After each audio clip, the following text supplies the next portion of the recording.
It started like any other bad day. The kind that punches you in the gut before breakfast and keeps swinging. Everything at work had gone wrong, and now I had to make a last-minute run to our West Suburban Distribution Center to pick up trade show brochures. I grabbed Kevin, a young mailroom clerk with more muscle than sense, and we hopped into the company van. We were sitting at a red light when Kevin broke the silence. Whoa. That's one sweet ride. Smash that like button, hit subscribe, and keep watching, because the best part's coming up next. I turned to look, and my heart skipped a beat.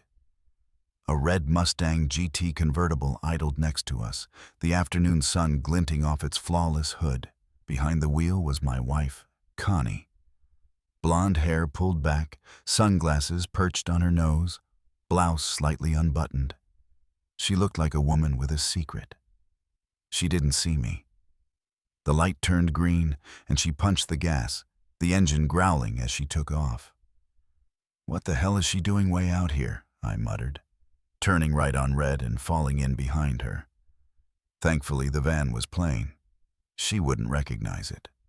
I turned to Kevin. "Does your phone have a camera?" Yeah, Mr. Keller. Pretty sure all phones do now." "Good. Film everything she does. Just don't let her see you."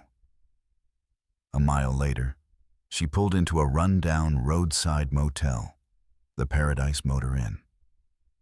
A forgotten slice of the 1950s, the kind of place where secrets are kept under creaky beds and behind bolted doors. She stopped at the office window, spoke briefly, and then parked at the far end next to a silver Lexus. "Get out," I told Kevin. "Get some close-ups." "Just be careful." Kevin jumped out while I pulled the van behind the strip mall next door. From where I sat, I had a clear view of her. Connie was still in the same business suit she wore that morning, but now her black blouse was unbuttoned to an indecent level. She was just putting the top up on the car when a man appeared behind her. He spun her around and kissed her. Not a friendly peck. Not even a drunk, flirty mistake. No, this was the kind of kiss that belongs behind locked doors. Passionate, familiar, raw. Something inside me shattered. Divorce? Too clean, too civilized. My hands gripped the steering wheel. I thought about running them both down. The van had enough power to do it. I even lined it up, but just then, a woman came out of a nearby room with 2 young kids and began loading their trunk. I couldn't. Not in front of children. I hit the wheel so hard my hands went numb. I watched, helpless, as the cheating pair walked hand in hand up the stairs to their rented room. The door slammed shut behind them, a "Do Not Disturb" sign swinging gently from the knob. I was broken. But then, fate tossed me a bone. My fingers brushed against something in my pocket, a spare set of keys to the Mustang. Her precious car, her prized possession. Kevin came running back. "Got it, boss." "Got everything, even sound." "That dude called her babe. You're gonna help me change the dynamic," I said coldly. Sure. You're the boss. Take the van and follow me. We're making a quick stop before heading back.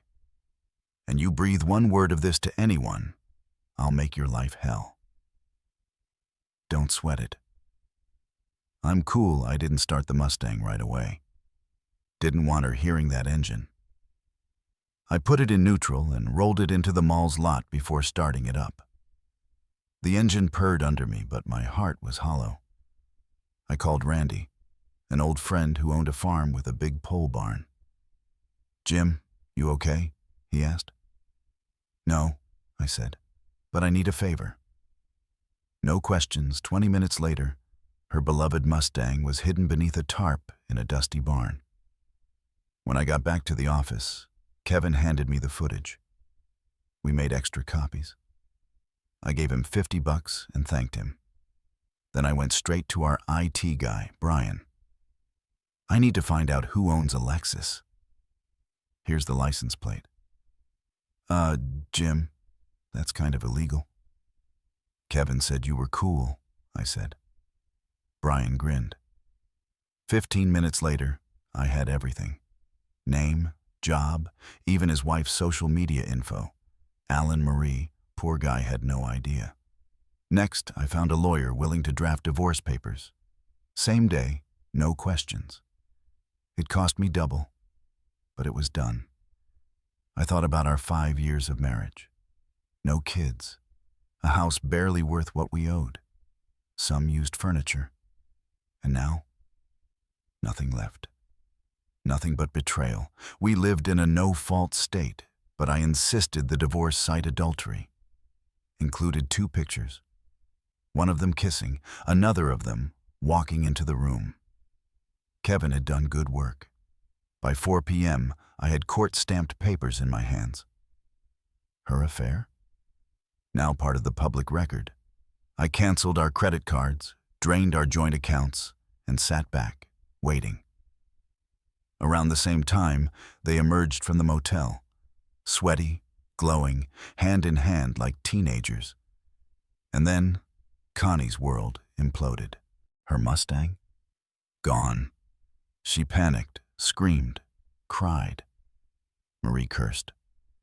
"We can't call the cops," he said. "Not from here." They decided to stage the theft. Drove to a busy restaurant. But luck wasn't on their side. It was mid-afternoon. Parking lot almost empty. Too late to go somewhere else. Marie bailed on her, leaving Connie alone to call the police. That night, I called her like I always did. Left a sweet message. No need to tip my hand. She didn't call back. When she finally answered, she was sobbing. "Jim, someone stole my car." I offered to come get her. "No," she snapped. "The police are here." I'm handling it." She hung up again. At 7, a silver Lexus appeared at the end of the street. It stopped. Connie got out. Alone. I watched her walk down the block, her blouse buttoned up to her neck like she could undo her sins with modesty. She didn't notice me on the porch until she was nearly at the door. "Why didn't your boyfriend drop you off in front?" I asked. "What? Boyfriend? Don't be ridiculous. He's just a co-worker, a sales rep. So why didn't you let me thank him for taking such good care of you?" She babbled something about him being late and needing to get back. "Why the 3rd degree?" she snapped. "I've had a terrible day." "Sure," I said calmly. "Let's talk about your meeting." "How'd you get such a long lunch?" Before she could answer, the doorbell rang. A police detective stood there. "Mrs. Connie Keller?" he asked. Her face went pale. "I'm Detective O'Connor. I need to discuss your auto theft report." There's some inconsistencies. I turned to her. "What's he talking about, Connie?" She threw up. All over the rug. "Like what you see?" Click like, hit subscribe, and stay tuned. Let's keep going. While I cleaned it up, the detective loomed over her, silent and unblinking. Then he started asking questions. Where she ate, what she ordered, who her waitress was, receipts, alibis. She had nothing. Then the kill shot. "Mrs. Keller, the Paradise Motel videos every car that enters. I'll be picking up the footage tomorrow. Would you like to amend your statement now?" Connie deflated like a punctured balloon. Do I need a lawyer?" "You need to tell the truth," the detective said coldly. And just like that, it all came out. The affair, the lies, the motel. Her guilt poured out in broken sobs. I sat, watching the woman I once loved fall apart. When the detective left, Connie collapsed in front of me. "I'm sorry."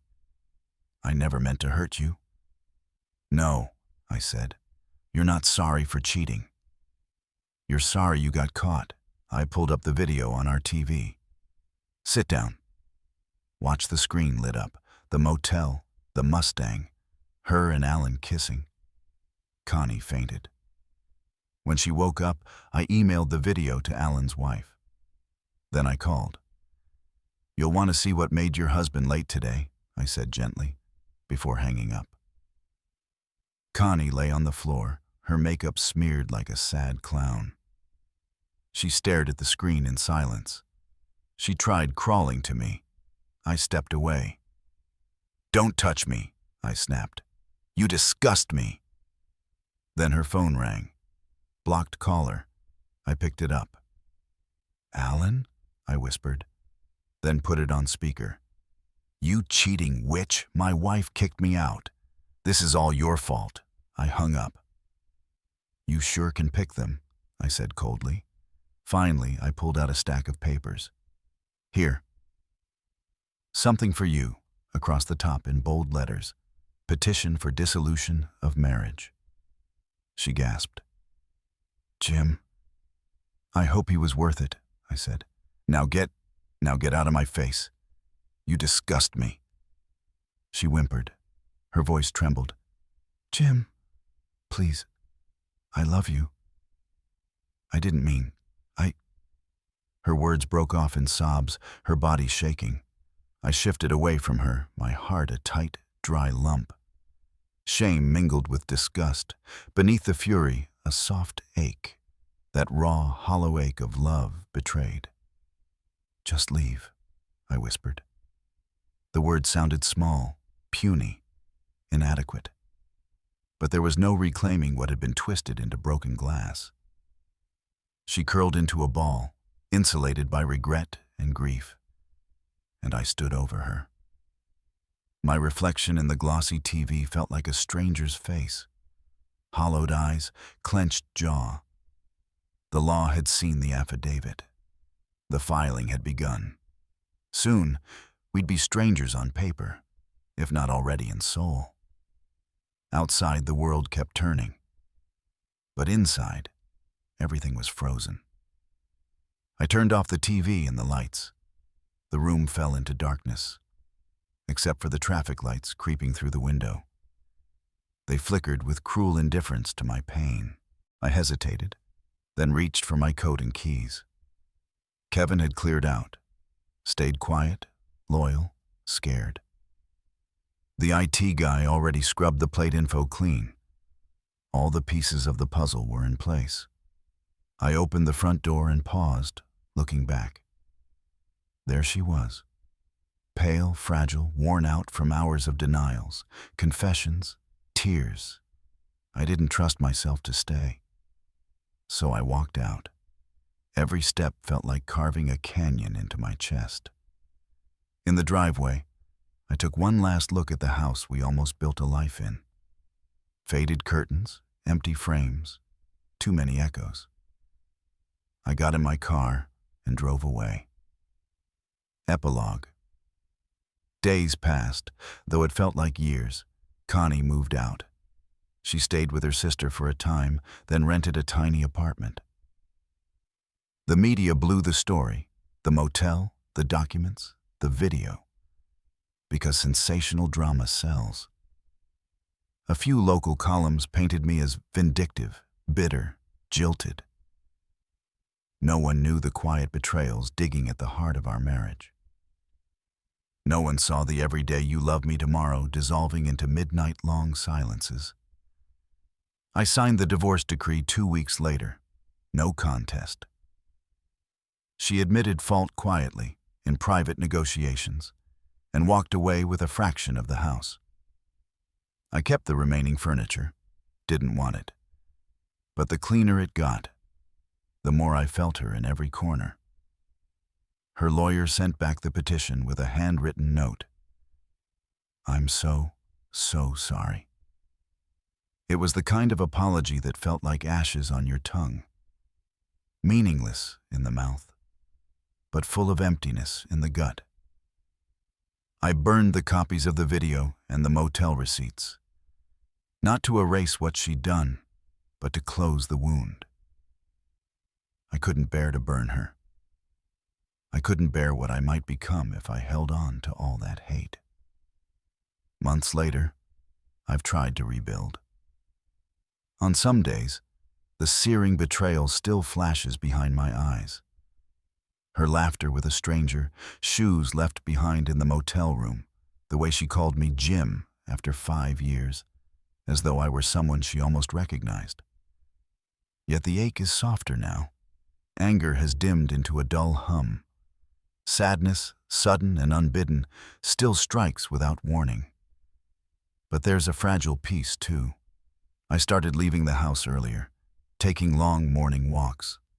I go back to the office, go through the motions. I'm learning to breathe again, slowly, through the knot of grief. I don't know if I'll ever fully forgive her or myself. But I know one thing.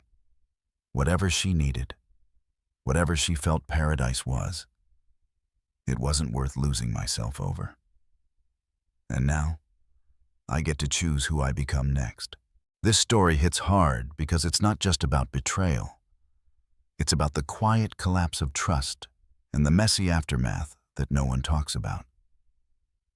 What stood out to me was how the protagonist balanced pain with a surprising amount of control and dignity. It's a raw look at heartbreak, but also resilience. It reminds us that sometimes the hardest part isn't the betrayal itself, but how you decide to move forward. Call to action, Gripped. If this story moved you or made you think, please like and subscribe for more real, raw stories like this. And I'd love to hear your thoughts. Have you ever faced something similar or know someone who has? Share your story or opinion down in the comments below.